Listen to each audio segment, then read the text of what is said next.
ఎవడు భక్తితో నాకు పత్రమైనను పుష్పమైనను ఫలమైనను ఉదకమైనను ఫలాపేక్షరహితముగా సమర్పించుచున్నాడు అట్టివానిని నేను ప్రీతితో స్వీకరించుచున్నాను.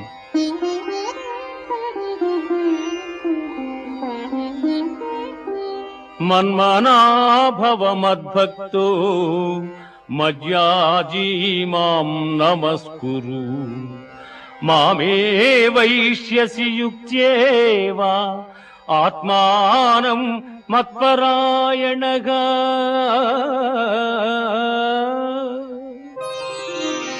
పార్థ నాయందు మనస్సు లగ్నము చేసి ఎల్లకాలముల యందు భక్తి శ్రద్ధలతో స్థిరచిత్తుడవై పూజించితివేని నన్నే పొందగలవు.